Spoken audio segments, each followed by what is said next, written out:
Aloha, and welcome to the Secret Art of Huna podcast, where I'll be sharing how to use Huna, the carefully guarded spiritual, energetic and healing practices of the ancient Hawaiians, to help you transform those bits of your life that aren't working, to help you find your purpose, or maybe just to help you dump emotional baggage. I'm Dr. Jane Lewis, and 20 years ago I was burnt out, depressed, unfulfilled, disappointed, directionless and deeply, deeply miserable. Huna enabled me to change all that, and so I now share it with whoever wants to experience a more joyful, fulfilling life. Aloha and good afternoon on a wet and rather windy late English afternoon in winter. Lots of W's in that. I wanted today to talk about the tension that I often see between decision making based on judgment as opposed to decision making based on intuition. I coach women, and a lot of the women I coach is around harnessing their inner sorceress. The sorceress, archetypically, is very much in touch with her, or his, if it's a sorcerer, very much in touch with their intuition, in touch with the beyond, something bigger than this mundane, everyday world that we operate in. The sorcerer or sorceress is able to connect with nature, see signs, whether they're in nature or not in nature, but see the signs, see the patterns, and intuit from the signs, from the patterns, what may or may not happen, what's a good decision to make, what's going to be a bad decision to make. And the sorceress energy or the sorcerer energy is also great for visioning. So rather than sitting where you are now and planning forward in a smart kind of a way, if you're in a management world, going out into the future, harnessing that energy, pulling that energy of sorcerer, sorceress, that ability to know the future and creating the vision from that space, and then kind of moving backwards to do your planning. So that energy is very powerful, but in a lot of quarters, it's very dismissed. And I wanted to talk about this tension that there is between judgment and intuition. Some of it, in my opinion, and all I have is my opinion, I think some of this comes from the sense that intuition is perceived as a feminine quality. And over the years, the feminine has often not been particularly appreciated. When I was thinking about what I was going to say in this talk, I was thinking about sorceress, sorcerer. Who are the role models? Who, when we say sorceress or sorcerer, who do we think of? And most of the role models are men. They're Gandalf. They are Merlin. They are Dumbledore. They're Harry Potter. Okay, Hermione Granger's better at spells than all her male colleagues, but they tend to be male because over the years, that intuitive, that healing, that knowingness associated with women, we've been labelled as witches when we've had those qualities, and as witches, we have been persecuted mercilessly. So I think there is a way that intuition is viewed that is that in some way it's feminine, and because it's feminine or to do with the feminine, then it's not quite right, or it's not going to work. Judgment, on the other hand, judgment is based on rationality, it's based on evidence, it's based on thinking very consciously about what has been done in the past and how that might predict the future, or how the markets are going to move, or whatever it happens to be. But it's a much more conscious, rational way of thinking about things. Whereas intuition, you're not doing it consciously. You're not doing it in a linear way.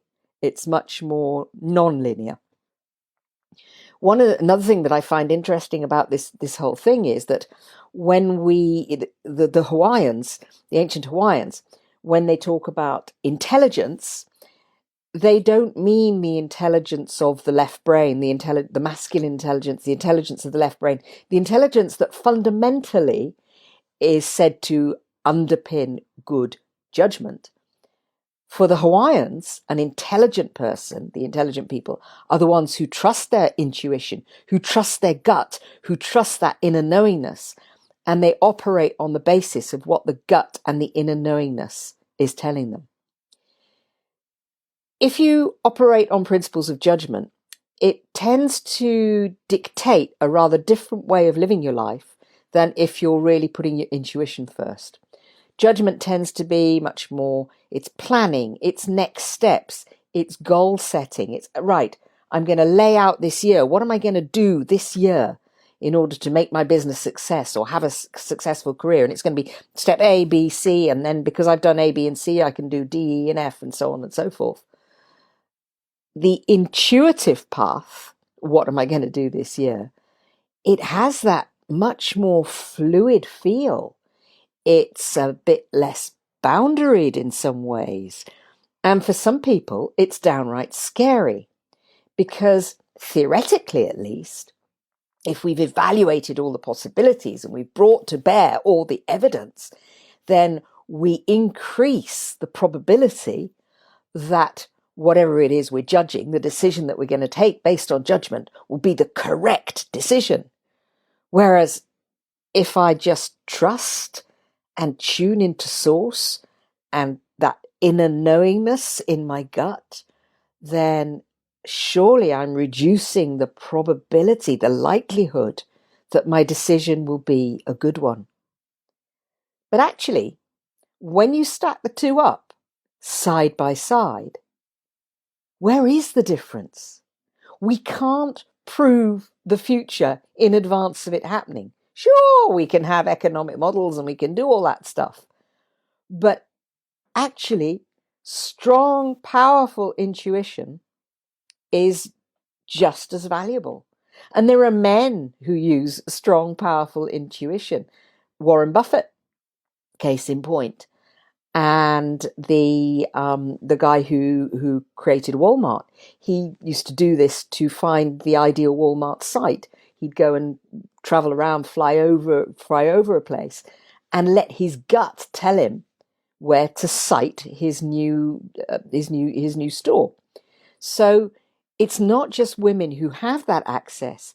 There are very successful men doing it as well, but it tends to be dismissed, put aside, not talked about.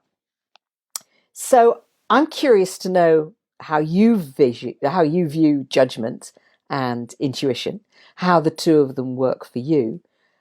And if you are in that rational left brain space and you do struggle with opening up to your intuition, then why not give it a go?